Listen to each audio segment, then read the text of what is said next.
देखिए,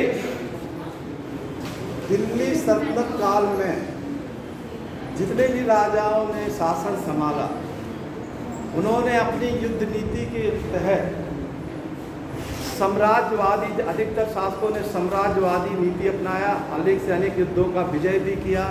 उनके काल में कई बाहरी आक्रमण भी किए। उन्होंने अपनी प्रशासनिक नीति को लागू किया। जितने भी शासक थे, उन्होंने उस नीति में कुछ न कुछ परिवर्तन किया। उनकी जो प्रशासनिक नीति है, वर्तमान की जो प्रशासनिक नीति है, उससे बहुत मिलती जुलती है। आज जो हमारे यहाँ प्रशासन चलाया जाता है, उससे बहुत कुछ मिलता जुलता उस समय की नीति है। जैसे इस समय अगर कोई हमारे देश में प्रधानमंत्री या मुख्यमंत्री, तो उसको शासन करने के लिए जिस प्रकार मंत्रालय की आवश्यकता होती है, उस समय सल्तनत काल के लिए भी एक महत्वपूर्ण मंत्रिपरिषद की आवश्यकता होती थी। उसी मंत्रिपरिषद के तत्वाधान में ही वह शासन कर सकता था। तो एक मंत्रिपरिषद का होना बहुत जरूरी था।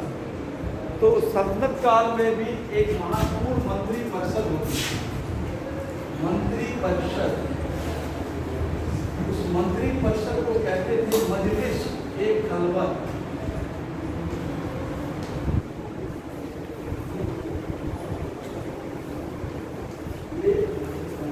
परिषद होती थी जिसका नाम है मजलिस-ए-खलवत। ये मंत्री परिषद होती थी। मंत्री परिषद के अंतर्गत कई मंत्रालय होते हैं। जैसे आज कई मंत्रालय हैं, उस समय भी कुछ 4-5 मंत्रालय बहुत महत्वपूर्ण हैं। आज तो कई मंत्रालय हैं। आज तो मंत्रालय की संख्या अधिक है, लेकिन उस समय दिल्ली सल्तनत में कुछ मंत्रालय बहुत इम्पोर्टेंट थे, बहुत महत्वपूर्ण थे। जैसे आपका वजारत विभाग, वजारत विभाग या जिसको वजारत एक भी कहते थे, इसका वजारत विभाग का मतलब होता है कि वजीर।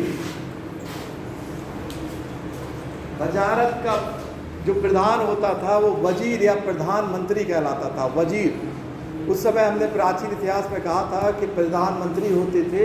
उसी तरह में ये वजारत विभाग था, ये बहुत महत्वपूर्ण विभाग था। और इस महत्वपूर्ण विभाग का काम क्या था? आय व्यय, जो राज्य में आय व्यय होता था, उस आय व्यय की देख रेख करना वजारत विभाग का काम था। इसका प्रधान दीवान एक विजारत चलाता था। दीवान एक विजारत चलाता था। आय एवं व्यय की देखभाल करना इसका प्रमुख काम था। जितनी भी आमदनी होती थी और जितना खर्चा होता था, इसका काम दीवान ए विजारत के अधीन काम होता था।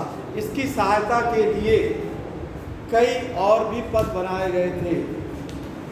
इसकी सहायता के लिए कई, जैसे मुसरिफ ए मुमालिक, मुसरिफ ए मुमालिक, मुसरिफ ए मुमालिक, ये महालेखाकार था। जैसे आज भी महालेखाकार होते हैं ना, भारत में हैं महालेखाकार होते हैं ना, वैसे उस समय भी मुसरिफ ए मुमालिक को महालेखाकार कहते हैं। यानी पूरे राज्य की आय व्यय को ये देखता था, इसके अधीन था। वजीरात जो कुल था, उसकी देख अंडर में ये मुसरिफ ए मुमालिक था। मुस्तौफी ए मुमालिक, ये आय व्यय आता था, उसके ये लेखबद्ध करता था, लेकिन उसकी जांच करता था। मुस्तौफी ए मुमालिक, आय की जांच करने वाला होता है।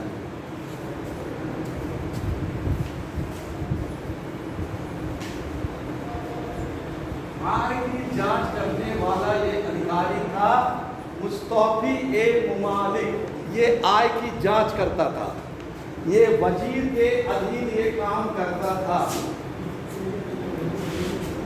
दूसरा महत्वपूर्ण विभाग था दीवान ए इंसाफ। दूसरा महत्वपूर्ण विभाग था दीवान ए इंसाफ। इसको शाही सचिवालय कहते थे।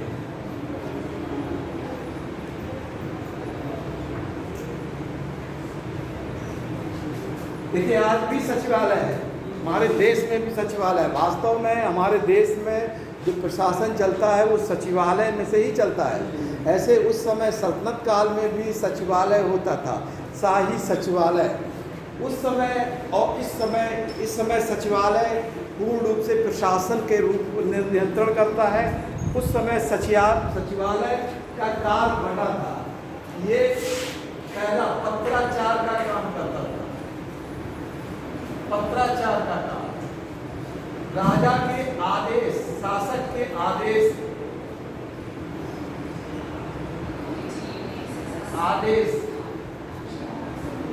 आदेश का उल्लेख होता था यहाँ,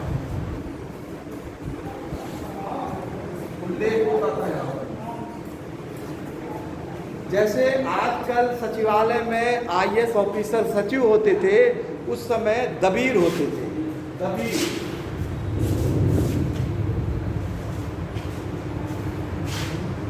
सचिवालय में उस समय दबीर होते थे, जिन्हें दबीर ए मुमालिक भी कहते थे।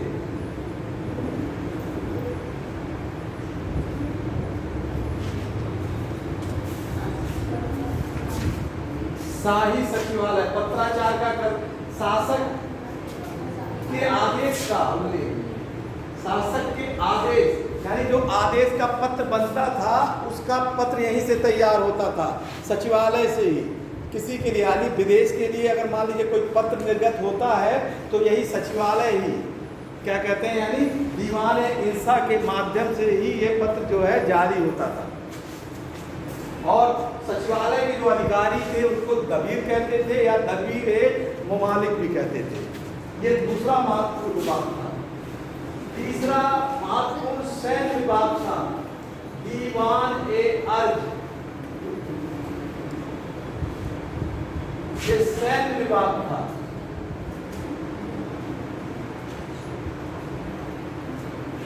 इस विभाग की नियुक्ति की थी बलबन ने। इस विभाग की नियुक्ति की थी बलबन ने। बलबन ने इसकी नियुक्ति की थी।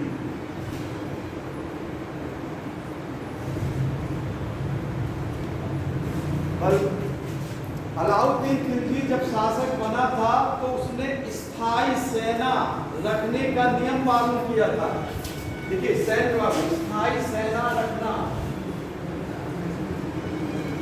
रख दिया था और सैनिकों को नगद वेतन भी दिया था। लेकिन जब सैनिक लोग वेतन लेने जाते थे तो प्रांत के अधिकारी सैनिकों का वेतन काट लेते थे। अलाउद्दीन खिलजी के समय ये समस्या थी क्योंकि उसने बहुत सैनिक रखे थे। तो जब भी सैनिक वेतन लेने जाते थे तो रजिस्टर पे उस समय भी भ्रष्टाचारी मतलब हो जाता था। सैनिक के प्रांत के जो अधिकारी जिनके अधीन वेतन दिया जाता था वो क्या करते थे, वेतन काट लेते थे। तो जब वेतन काट लेते थे इसलिए जब गयासुद्दीन तुगलक शासक बना तो उसने उस रजिस्टर यानी सैनिक रजिस्टर की जांच करा। सैन्य रजिस्टर की जांच कराया किसने? गयासुद्दीन तुगलक ने। सैन्य रजिस्टर इसको कहते थे, इसका नाम भी है वसीलात ए हस्न। वसीलात ए हस्न की जांच किसने कराई? गयासुद्दीन तुगलक ने।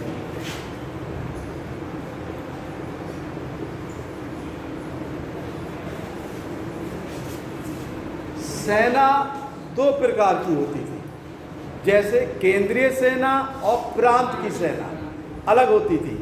क्यों अलग होती थी? क्योंकि शासक उस समय एकता प्रथा थी। उस समय इस समय भी अलग अलग ही है। लेकिन इस समय जैसे हम लोग समवर्ती सूची पढ़ते हैं तो सेना केंद्र सरकार में और पुलिस है ना, है इस आज भी है, लेकिन उस समय पुलिस का कोई आधुनिक रूप से नियुक्ति नहीं हुई थी, तो सेना का डिवीजन उस समय भी किया गया था। यानी केंद्र की सेना अलग होती थी और राज्य की सेना अलग होती थी। जो केंद्र की सेना होती थी उसको कहते थे हस्म एकल, और राज्य की सेना को कहते थे हस्म ए अतरफ। केंद्र की सेना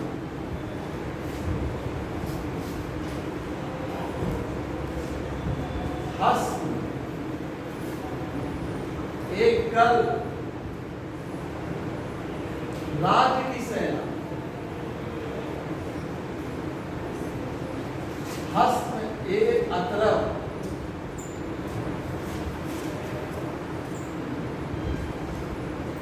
हस्म ए अतरफ ये राज्य की सेना होती थी।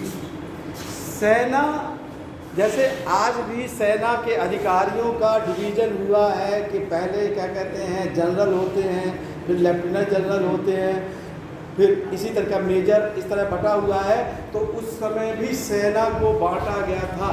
जो सेना को बांटा गया था वो दशमलव प्रणाली से बांटा गया था, और ये दशमलव जो प्रणाली थी ये मंगोलों से ली गई थी।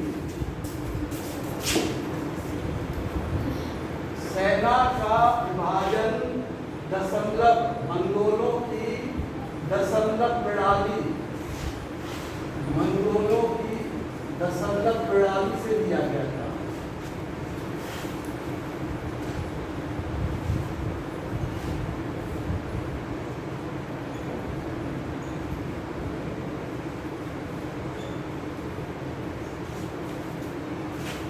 से बांटा गया था।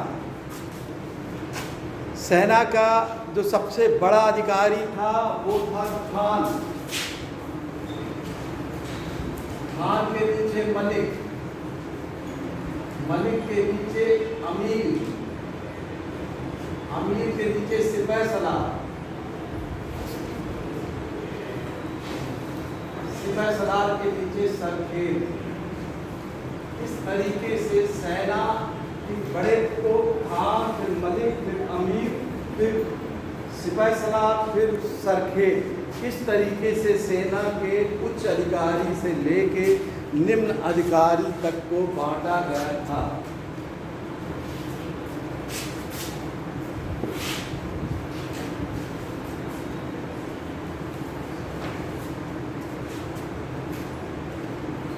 ये तो देखिए सेना की बात हुई। सेना के साथ साथ अन्य विभाग भी था, न्याय विभाग भी था और धर्म विभाग, न्याय विभाग।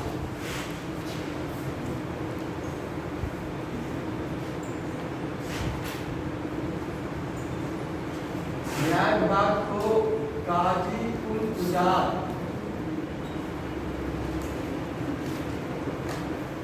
काजी उल कुजात, न्याय विभाग को काजी उल कुजात कहते थे।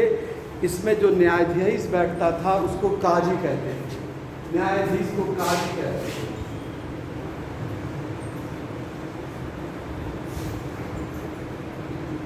जो काजी कहते थे। अंतिम रूप से जो सुल्तान था वही क्या कहते हैं सर्वोच्च न्यायाधीश था, लेकिन छोटे मोटे न्याय करने के लिए वह काजी उल कुजात यानी काजी से क्या कहते हैं न्याय का सलाह लेता था। न्याय के अलावा क्या कहते हैं धर्म, धर्म भी था, धर्म का अलग विभाग था, धार्मिक विभाग, धार्मिक विभाग। धार्मिक विभाग को सद्र उस सुदूर, सद्र उस सुदूर कहते थे। इनकी सहायता के लिए केंद्र, इनकी सहायता के लिए शासक के लिए उलेमा होते थे, उलेमा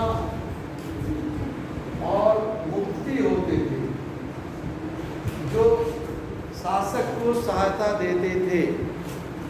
दो राजा ऐसे थे, मोहम्मद बिन तुगलक और अलाउद्दीन खिलजी, जिन्होंने उलेमा को हस्तक्षेप नहीं करने दिया अपने शासन पे।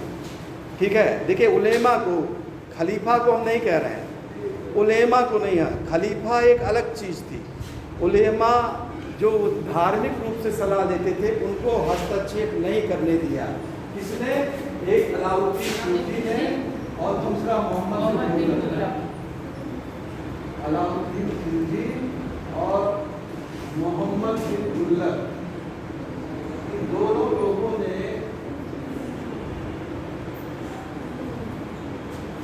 हस्तक्षेप नहीं करने दिया धर्म में। बाकी सभी शासक किसी न किसी प्रकार के क्या कहते हैं धर्म पे उलेमा की सलाह लेते थे। फिरोज शाह तुगलक ऐसा शासक था जिसने उलेमा का सर्वाधिक काम यानी सर्वाधिक हस्तक्षेप स्वीकार किया।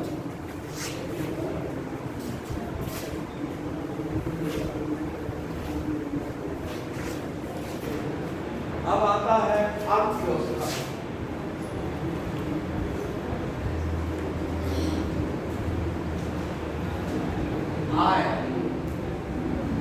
आय का सबसे बड़ा साधन भूमि कर था। आय का जो साधन था वो भूमि कर था। नियमतः 1/3 ही भूमि कर लिया जाता था, लेकिन मोहम्मद बिन तुगलक और अलाउद्दीन खिलजी ने 1/2 भूमि कर लिया था। नियमतः 1/3 कर ही लिया जाता था।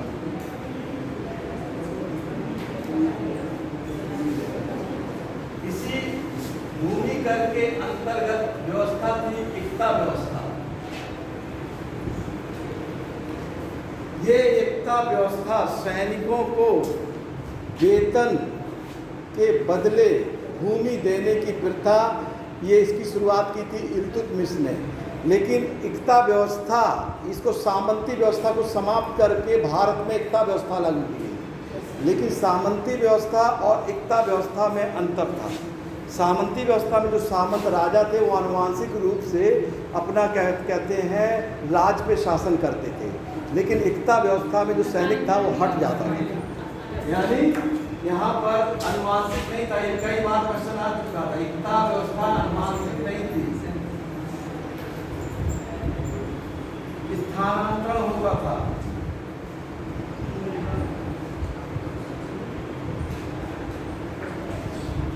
अलाउद्दीन खिलजी जब शासक बदला तो उसने सैनिकों को नगद वेतन दिया।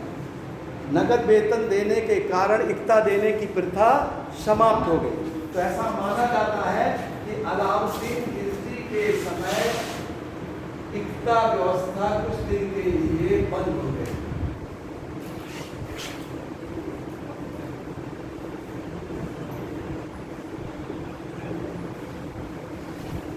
व्यवस्था बंद हो गई थी। जब इक्तादार क्या करते थे, अपने हिस्से का, मान लीजिए कोई इक्ता है, मुल्तान का इक्ता है, तो मुल्तान से जो आय होती थी उसका 1/3 हिस्सा राजा को भेजना होता था। वो हिस्सा कभी कभी वो लोग चोरी कर लेते हैं। तो बलबन जब गद्दी पर बैठा तो उसके सामने जब ये समस्या आई तो उसने एक नया अधिकारी और भेज दिया और उसका नाम था ख्वाजा। इक्ता में ख्वाजा नामक एक नया अधिकारी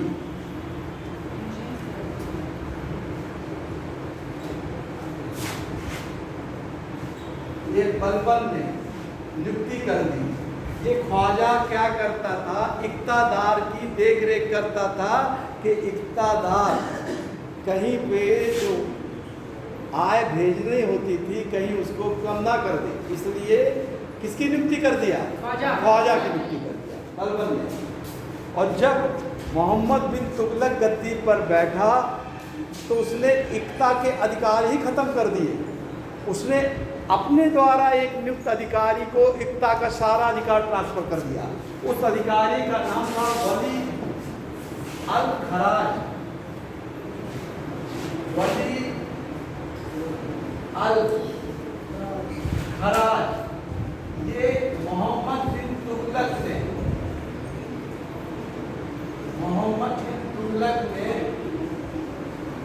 इस अधिकारी की नियुक्ति इक्ता के सारे अधिकार ले लिए,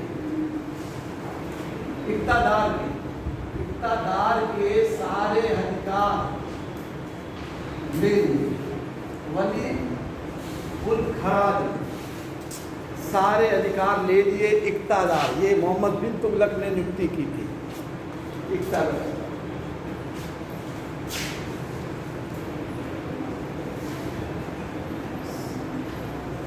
सर्वाधिक इक्ता बांटना इल्तुतमिश ने शुरू किया था, लेकिन फिरोज शाह तुगलक ऐसा शासक था जिसके काल में सर्वाधिक इक्ता बांटने का श्रेय, सर्वाधिक इक्ता बांटने का श्रेय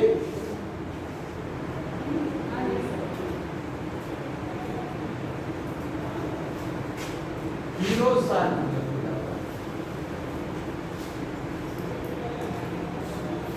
सर्वाधिक इक्ता बांटने का जो श्रेय है वह जाता है फिरोज शाह तुगलक को।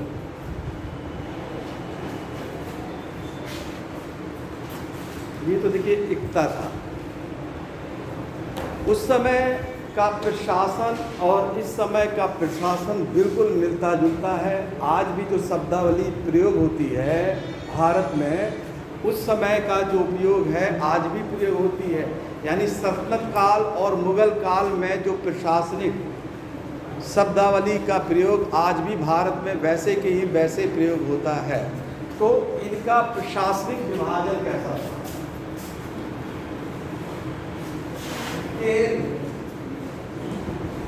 यानी राज का सबसे बड़ा, जैसे ज़्यादातर दिल्ली राजधानी थी तो केंद्र था, केंद्र का विभाजन किया गया था प्रांत में, इसका विभाजन किया गया प्रांत में। केंद्र का प्रमुख अधिकारी शासक स्वयं होता था, शासक या सुल्तान जिसको कहते थे, वो केंद्र का अधिकारी था सबसे बड़ा। लेकिन प्रांत में जब विभाजन हुआ तो प्रांत के अधिकारी को मुफ्ता या वली कहते थे। मुफ्ता या वली, कभी कभी इक्तादार तो कहते ही थे, इक्तादार भी कहते थे इसको, और कभी कभी नाजिम भी कहते थे।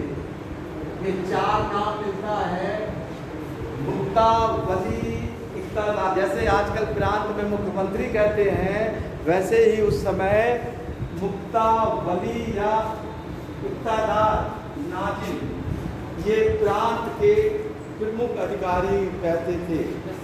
उस समय जैसे केंद्र में सहायता के लिए, न्याय के लिए काजी रहते थे, वैसे ही प्रांत में भी न्याय के लिए और राजस्व अधिकारी के लिए अलग अलग पद था।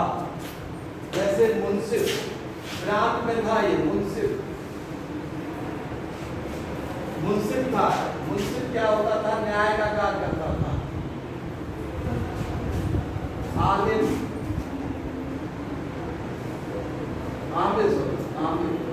आमिर, ये राजस्व का काम करता था,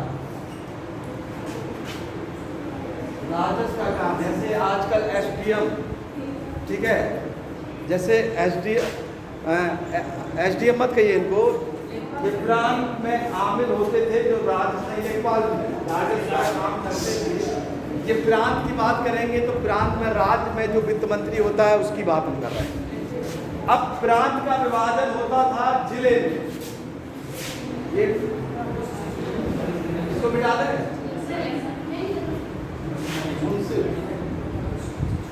आमिर। प्रांत के नीचे लिख देते हैं, प्रांत के नीचे होता था जिला, जिला को कहते थे सिख, और जिला का प्रशासनिक अधिकारी होता था सिकदार। ये एक सैनिक अधिकारी होता था।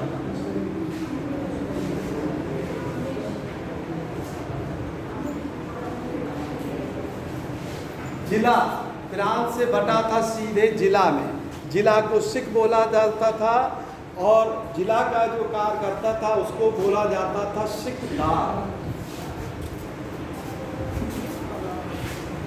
जिले के नीचे होता था परगना,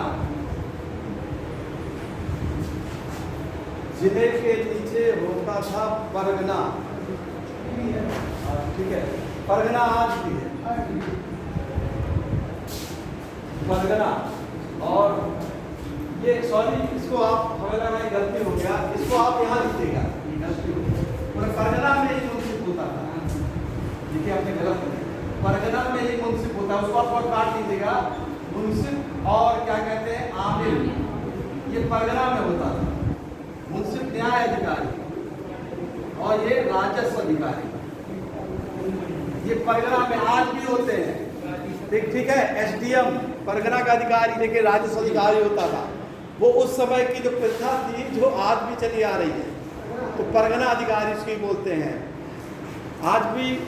तो ये परगना होता था, और परगना के नीचे होता था ग्राम, ग्राम सबसे नीचे होता था ग्राम। काजी होते थे, क्या कहते हैं, केंद्र में सबसे बड़ा अधिकारी जो शासक को सहायता करता था न्याय पे। ग्राम, ग्राम में कई अधिकारी होते थे, जैसे पटवारी, मुकद्दम, चौधरी, दूत, ये सभी अधिकारी होते थे। पटवारी जिसको लेखपाल भी, मध्य प्रदेश में इसको पटवारी बोला जाता है, हमारे यहाँ लेखपाल बोला जाता है, ठीक है। एक गांव में गांव के लेखक करते थे चौधरी और खूत। एक शासक ऐसा था, ये मुकद्दम, चौधरी और खूत, इनके अधिकार को समाप्त कर दिया था। किसने? एक शासक था, उसने समाप्त किया था इनके अधिकारों को, अलाउद्दीन खिलजी ने। हमने लिखा है अलाउद्दीन खिलजी ने, अलाउद्दीन खिलजी ने मुकद्दम, चौधरी और खूत, इनका अधिकार क्या कहते हैं, समाप्त कर दिया था। ये लोग गांव में राजस्व को क्या कहते हैं, लेन देन करने का काम करते थे, राजस्व का। उनका अधिकार क्या करते हैं, अलाउद्दीन खिलजी ने समाप्त कर दिया था, समाप्त कर दिया अलाउद्दीन खिलजी। तो ये उस समय की देखिए प्रशासनिक व्यवस्था थी, यानी केंद्र का प्रांत में बटा था, प्रांत जिला में और जिला ग्राम में बटा। उस समय गांव में भी पंचायतें होती थी, जिला परगना में, परगना ग्राम में बटा था।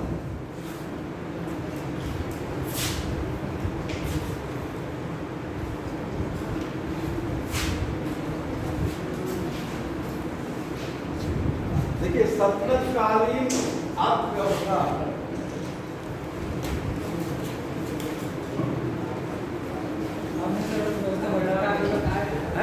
अर्थव्यवस्था में क्या कहते हैं, इनका आयात में था, अभी हमने बताया था।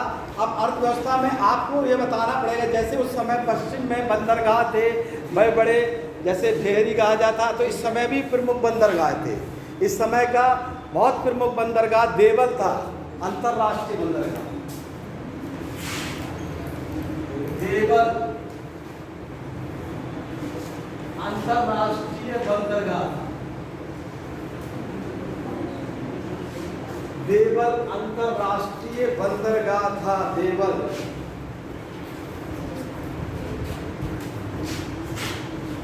खंभात, ये गुजरात में था।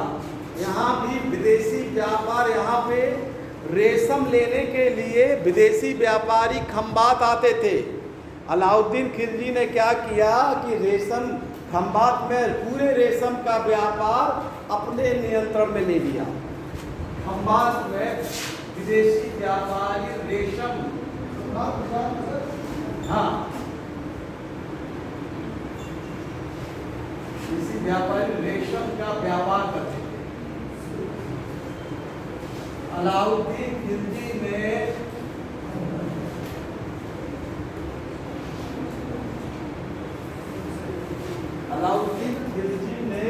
इस पर नियंत्रण स्थापित कर दिया था।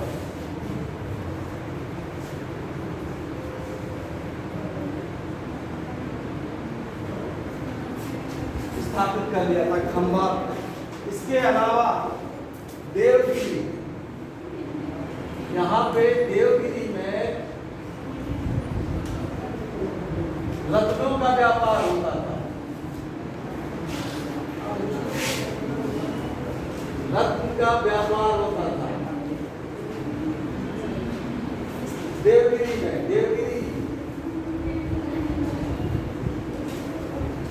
देवगिरी या दौलताबाद, यहाँ पे रत्न का व्यापार होता था। भारत में नील बहुत महत्वपूर्ण उत्पादन होता था। ये दो जगह है, ये बयाना में, बयाना में नील उत्पादन होता था। नहीं, ये गुजरात में, नहीं बयाना सॉरी आगरा में, सॉरी, और सरखेज ये गुजरात में। यहाँ पे नील बहुत होता था। भारतीय नील की बहुत मांग होती थी, ठीक है, भारतीय नील की बहुत मांग होती थी। यहाँ पे नील बहुत होता था। बयाना ये आगरा में। देखिए आप लोग कंफ्यूज बिल्कुल मत करिए। बयाना और एक और बरन है, बरन को बुलंदशहर कहते हैं। पुराना जो बरन है उसको बुलंदशहर, ये उत्तर प्रदेश में है, और ये बयाना है आगरा के पास। सरखेज ये नील के लिए बहुत प्रसिद्ध था। भारत में उस समय सल्तनत काल में चावल भी बहुत फेमस था। बंगाल का एक स्थान है सरस्वती, बंगाल का सरस्वती, ये चावल के लिए फेमस था। चावल के लिए ये बहुत ज्यादा फेमस था। अब हम लोग देखते हैं कि क्या चीज निर्यात होता था ज्यादा और क्या चीज आयात होता था भारत में। देखिए आयात,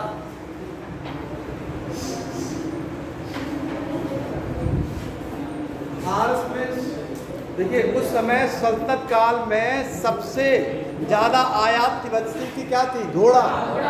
घोड़ा ये ईरान और तुर्किस्तान से आया था। ईरान एवं तुर्किस्तान,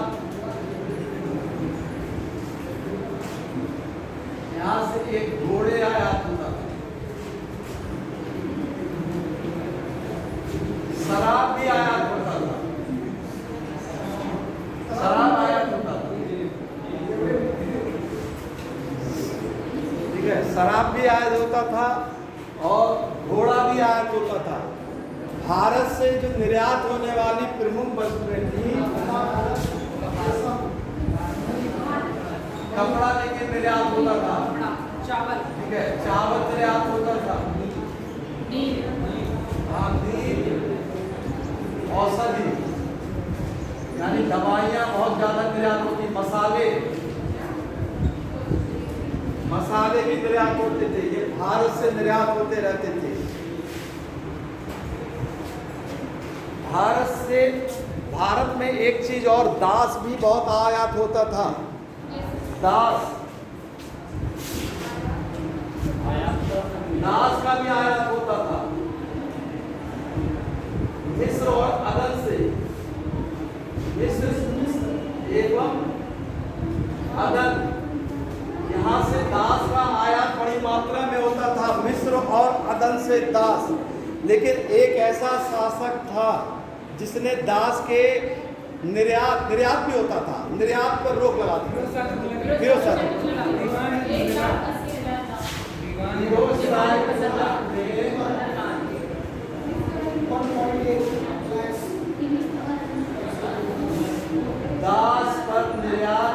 दास के निर्यात पर रोक लगा दी।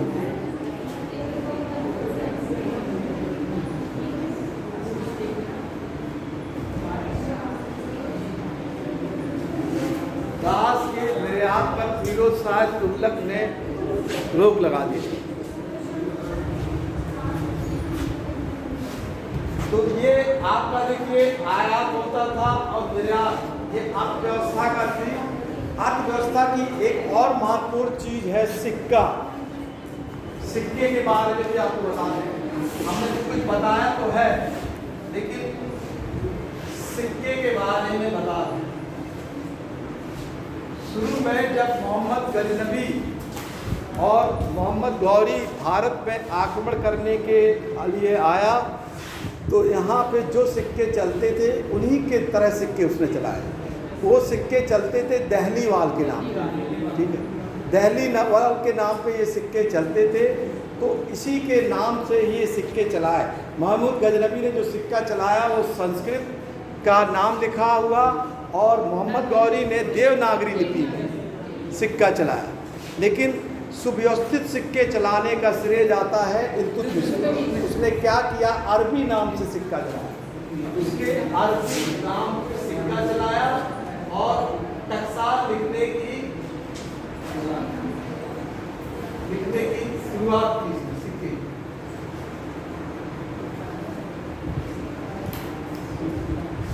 दिल्ली सल्तनत में कई टकसाल थी, लेकिन मोहम्मद बिन तुगलक के काल में सर्वाधिक टकसाल थी।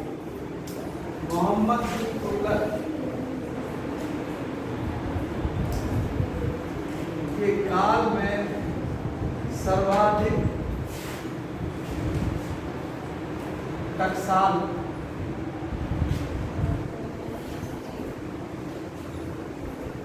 इल्तुतमिश के बाद सभी शासक जो थे उन्होंने भी सिक्के चलाए, रजिया ने भी सिक्का चलाया, सभी ने। लेकिन जब महमूद गजनबी शासक बनता है, मोहम्मद बिन तुगलक और उसके पहले गयासुद्दीन तुगलक ने क्या हुआ, सोने के सिक्के का भार बढ़ा दिया। गयासुद्दीन तुगलक जब शासक बनता है तो उसने सोने के सिक्के का भार बढ़ा दिया।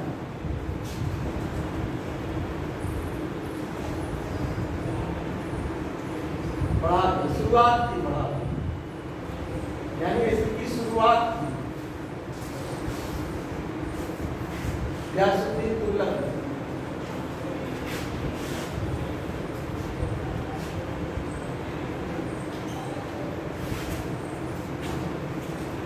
मोहम्मद बिन तुगलक के काल में भी सोने का सिक्का चलता था, दीनार। उसने एक और सिक्का चलाया था जिसका नाम था दोगानी।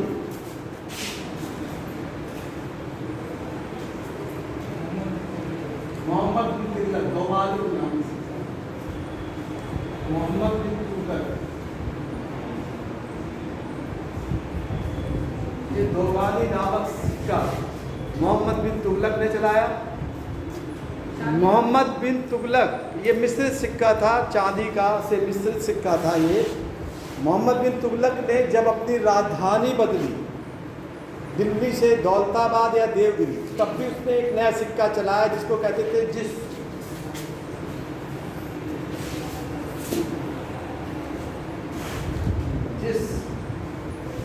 ये सोने का सिक्का था।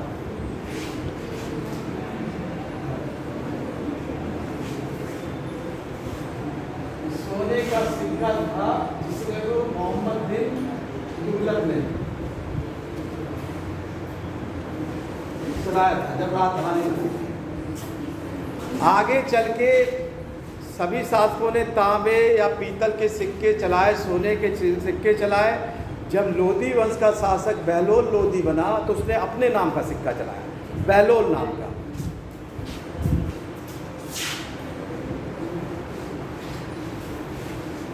बहलोल नाम का सिक्का चलाया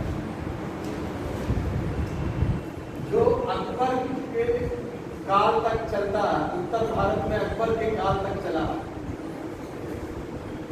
बहलोल लोधी ने सिक्का चलाया।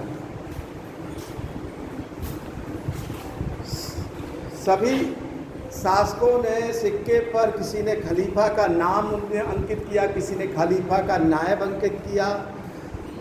ठीक है, फिरोज शाह तुगलक ने मिस्र के खलीफा का नाम ही अंकित कर दिया। इल्तुतमिश ने बगदाद के खलीफा का नाम अंकित कर दिया। और फिरोज शाह तुगलक ने तो अपने लड़के का नाम ही अंकित कर दिया जिसका नाम फतेह खान था।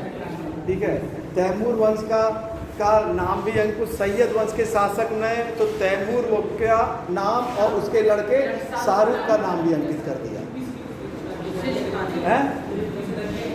हाँ, इल्तुतमिश ने देखिए जब ग्वालियर की विजय की थी तो चांदी के सिक्के में रजिया का नाम अंकित किया था। ग्वालियर की विजय के समय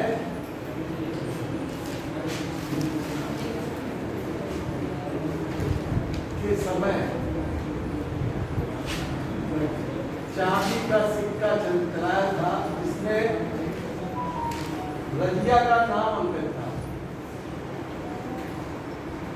फिरोज शाह तुगलक ने ससगनी, हम बता चुके हैं, ससगनी नामक एक सिक्का बहुत इंपॉर्टेंट है, ये चलाया था जिसका मूल 6 शीतल है।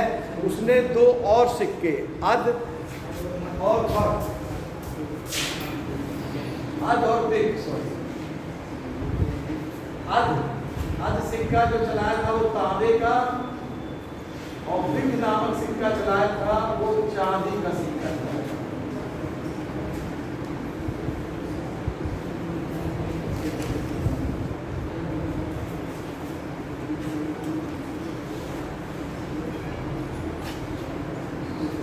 दिल्ली सल्तनत में उद्योग का भी बहुत विकास हुआ था। सर्वाधिक उद्योग का विकास कारखाने का ये हुआ था फिरोज शाह सल्तनत में।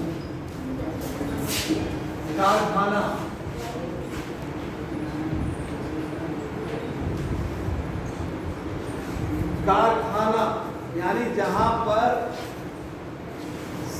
क्या कहते हैं वस्तुओं का निर्माण होता था। कारखाना 2 प्रकार के थे, एक रातवी एक गैर रातवी। रातवी और एक था गैर रातवी।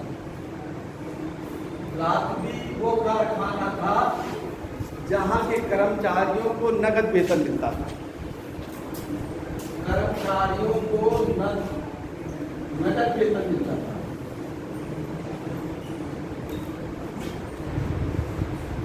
और यहाँ कर्मचारियों को नगद वेतन नहीं मिलता था।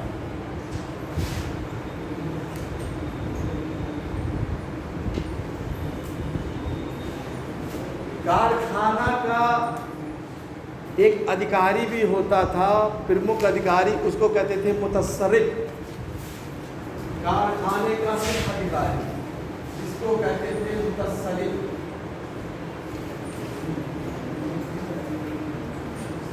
मुतस्सरिफ ये कारखाने का प्रमुख अधिकारी होता था।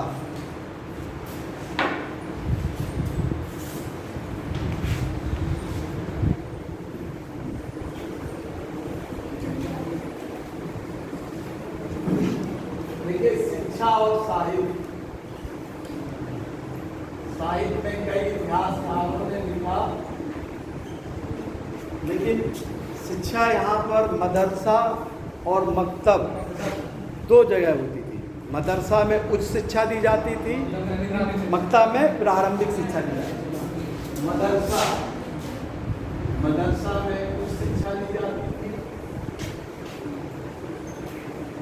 और मकतब में प्रारंभिक शिक्षा दी जाती थी।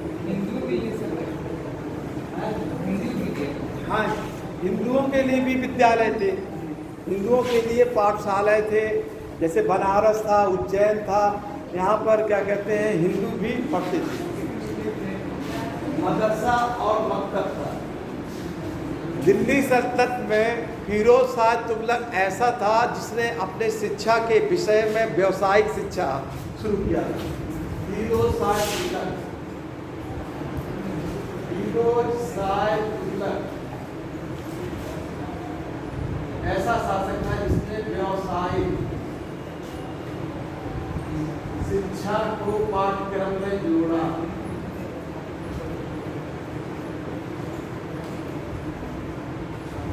व्यावसायिक शिक्षा को पाठ्यक्रम जोड़ने वाला फिरोज शाह तुगलक था जिसने व्यावसायिक शिक्षा जोड़ा। शिक्षा के साथ साथ दिल्ली सल्तनत में स्थापत्य कला का बहुत महत्वपूर्ण योगदान हुआ। जैसे मदरसा ही है, मदरसे का पहले निर्माण कराया किसने कराया था? इल्तुतमिश ने। किस शासक के नाम पे कराया था? मोहम्मद गौरी। मोहम्मद गौरी के नाम पर उस मदरसे का क्या नाम था? मदरसा ए मोइनुद्दीन, मदरसा ए मोइनुद्दीन, ये दिल्ली में था। इसकी स्थापना की थी इल्तुतमिश ने। मदरसा ए मोइनुद्दीन, इसकी स्थापना की थी दिल्ली में।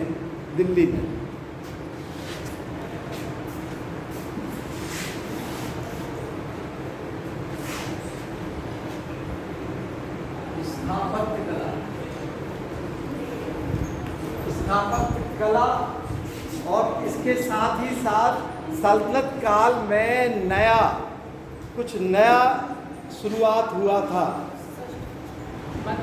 सल्तनत काल में नया कहते हैं कि कागज का पूर्ण रूप से उपयोग सल्तनत काल में ही होता। कागज का उपयोग सल्तनत काल से शुरू किया गया।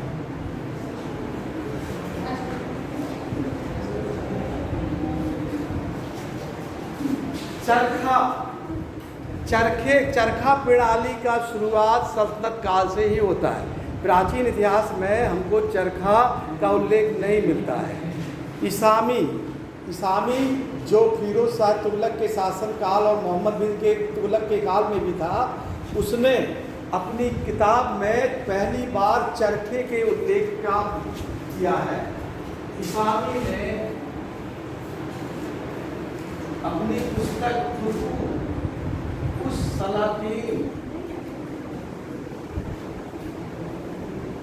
सलातीन में सर्वप्रथम चरखे का उल्लेख किया है।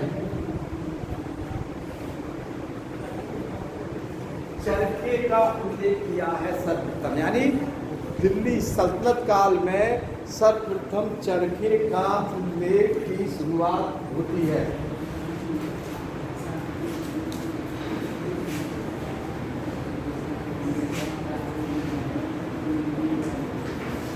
अब आते हैं स्थापत्य कला।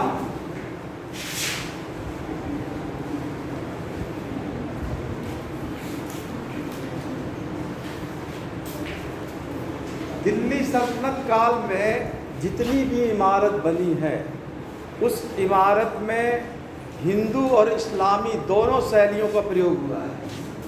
हिंदू और एवं इस्लामी शैली, दोनों शैली का प्रयोग किया गया है। हिंदू कला शैली का प्रयोग करते हुए इमारत में स्तंभ अधिक से अधिक बनाए गए हैं। स्तंभ समझ में आ रहा है ना? बाहर आपके स्तंभ लगे हुए हैं, तो जो स्तंभ है, स्तंभ का प्रयोग हिंदू शैली से, स्तंभ का प्रयोग हिंदू शैली और मेहराब प्रणाली ये इस्लामी कला है। इस्लामी कला है, लेकिन ये मेहराब प्रणाली भी इस्लाम ने रोम से लिया था। मेहराब प्रणाली को ये रोम की देन है, रोम की देन।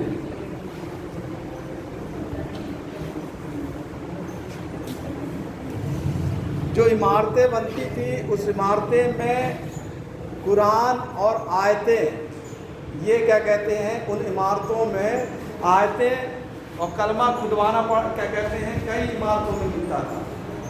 कई इमारतें बनी हैं। जैसे हमने आपको बताया था कि सबसे पहले जो मस्जिद बनी थी भारत में, वो कौन सी मस्जिद थी? कुब्बतुल इस्लाम, तुर्की मस्जिद। तो पहली जो मस्जिद बनी थी वो थी कुब्बतुल इस्लाम। ये दिल्ली में बनी थी, ये पहली तुर्की मस्जिद थी। इसको बनाया था कुतुबुद्दीन ऐबक ने। कुतुबुद्दीन ऐबक ने बनवाया था, ये पहली तुर्की कुतुबुद्दीन ऐबक ने। ऐसे ही दिल्ली सल्तनत में पहला मकबरा भी बनवाया गया था। वो मकबरा किसने बनवाया था? इल्तुतमिश ने। और ये मकबरे का नाम था सुल्तानगढ़ी का मकबरा। निशान घड़ी का मतलब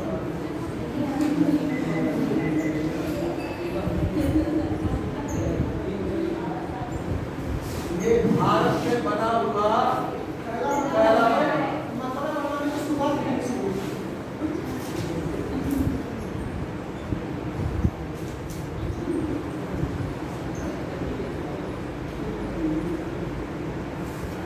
इसके बाद कई इमारतें बनी, हमने लिखवाया भी है। कहीं अष्टभुजीय इमारत बनी, कहीं 1000 खंभों वाला महल भी बना, कई लोग अलाई दरवाज़ा बनाया। तो ये कई इमारतें बनी हैं। तो इस प्रकार दिल्ली सल्तनत के प्रशासनिक क्या कहते हैं विकास में कई क्षेत्र का योगदान था।